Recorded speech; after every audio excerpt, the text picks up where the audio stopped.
How's it going, guys and girls? Maymood here, and we're playing on the Transcendence Sava. Today, we will do nothing like last time. I think these episodes I will not. I'm planning on putting a schedule up on my about page on YouTube. And according to that new schedule, which I already have written down on a piece of paper next to me, I should have just one episode of Transcendence a week. But because these two episodes, the one before it and this one, will be just talking, I might put them up on the same week. And then next week I'll have a building episode or a productive episode rather than just talking. So last episode we talked about Venice, gorgeous city, loved it. But I don't know if you can stay longer there. Like 2, 3, maybe 4 days is like the maximum. But beautiful city. People should visit it if they have the time. And before it sinks, by the way. Then we talked about Florence. Florence, I think it's the city that even though I was underwhelmed, as I said, because I had such high expectations. One of the reasons I had high expectations in high school, during high school, we had uh, in our senior year, we could go either to Florence or Rome as part of our cultural trip. Actually, the first semester. The second semester was different options. So the first semester, we could either be, well, we had two humanities classes. I was in the one that went to Rome, and the other one went to Florence. So the people who went to Florence absolutely loved it and told me about it, and ever since then I wanted to go to Florence. But I enjoyed my culture trip to Rome very much. Actually, that was actually a significant trip because I think it did have a lasting influence on me. After I've seen all that art in Rome, I think that's the time where I realized that I do enjoy art. So anyway, now let us talk about Rome. Rome is probably the most magnificent city in the world. That's the grandest statement anyone can make, but personally, I cannot think of any city that can even come close to Rome. I'm thinking maybe like China has the history, but again, as I being Western educated, Western influence, whatever you want to call it, maybe I appreciate Western art more than other kinds of art, Eastern, Middle Eastern, whatever. Maybe that's why I don't think other non-Western cities can compete with the art of, let's not just call it Western, let's call it Italian art, because that's pretty much what it is. So I cannot think of anything really that can come close to Rome. Maybe Damascus, but again, they don't have the art that Rome has, because Damascus is I think it's the oldest continued inhabited city. Like it was inhabited like 7, 8,000 years ago, and it's still inhabited, and no other city that was inhabited at the time is still inhabited. So Damascus is great, and the problem with Damascus is that they still don't have the same art. Basically, I don't know, not the architecture. I mean, I guess it was destroyed, and they did not have grand. It was not the capital at the time, so they do not have grand buildings like the Colosseum in Rome. So yeah, Rome I think is the most magnificent city in the world. If I'm wrong, tell me in the comments below. It's an opinion, obviously. I do not believe in it. I do not think it is holy, a holy opinion. It's just an opinion. So tell me in the comments. Let me know what other cities can compete with Rome, with the great Rome. I can't think of anything. So Rome, why is Rome great? One, because it was the capital at one point. For a long time, it was the capital of the Roman Empire. until basically the Roman Empire was divided into Eastern and Western, and then the Western became weak and the Eastern became strong, and the Eastern capital was Constantinople. Anyway, and they have, because it was the capital, they have such grand, absolutely grand buildings like the Colosseum. Unfortunately, some other buildings from that period did not survive, or did not survive in the same state as the Colosseum, but nonetheless, it is a grand, grand building.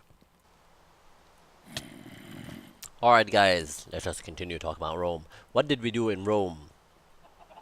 Obviously, we saw the Colosseum.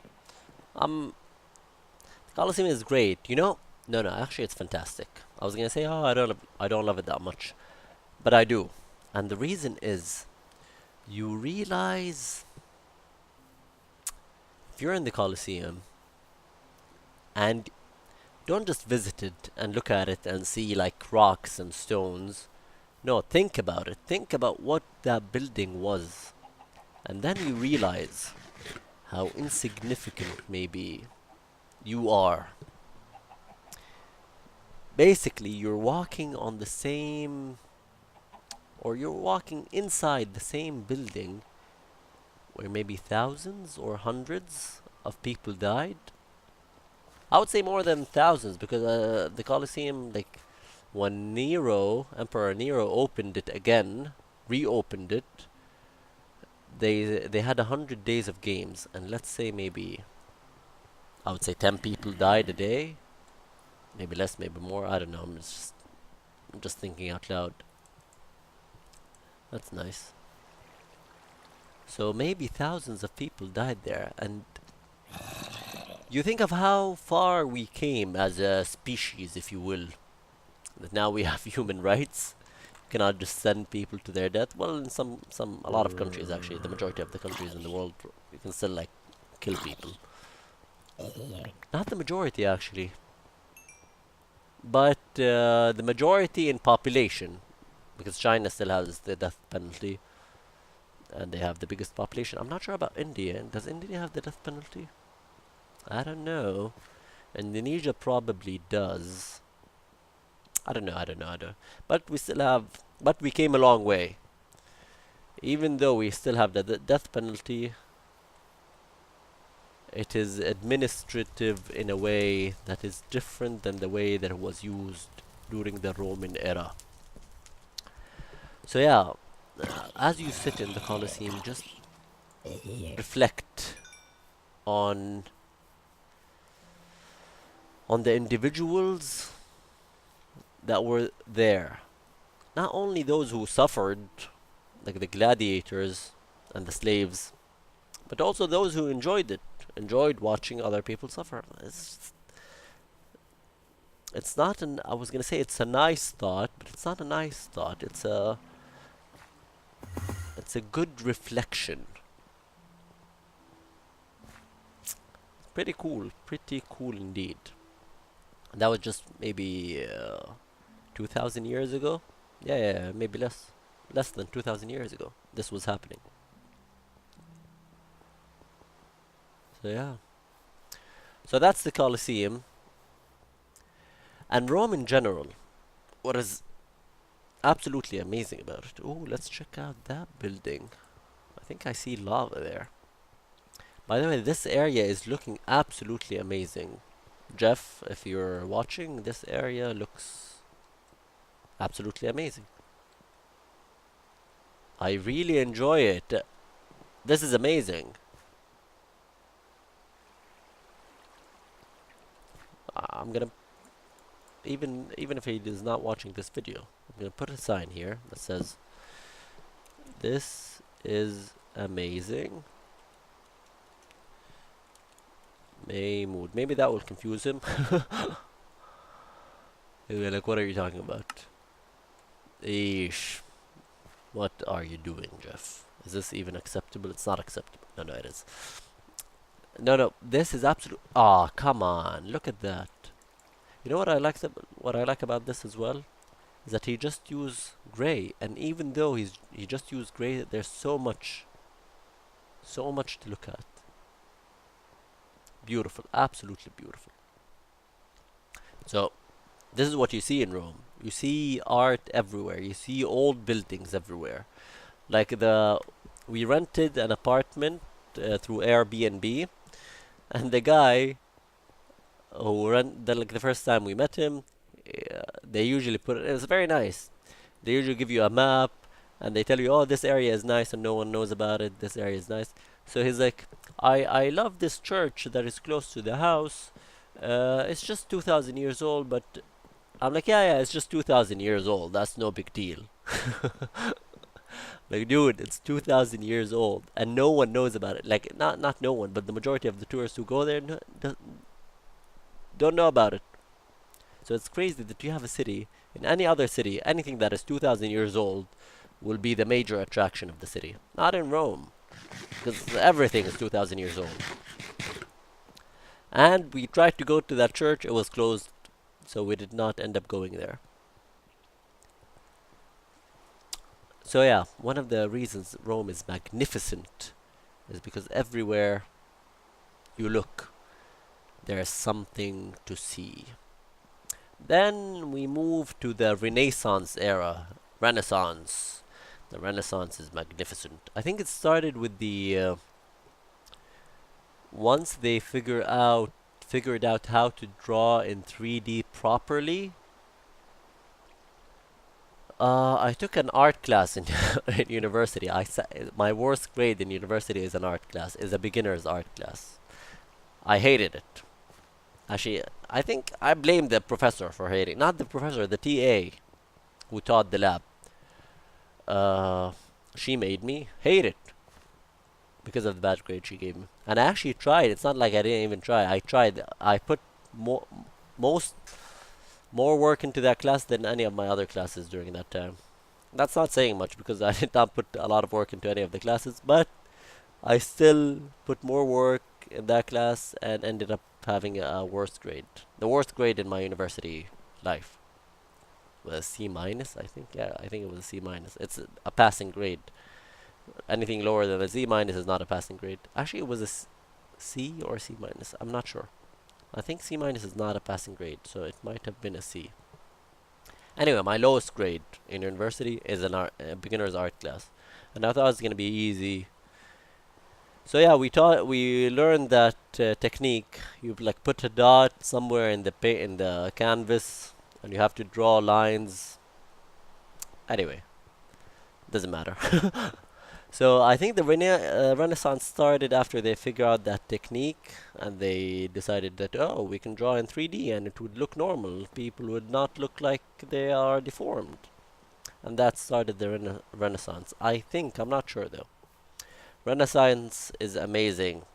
I am one of those people who enjoy, I think, statues and sculptures more than paintings, but I can appreciate paintings as well. The first time I visited Rome, I think I told you is the time that I realized that I really enjoy art.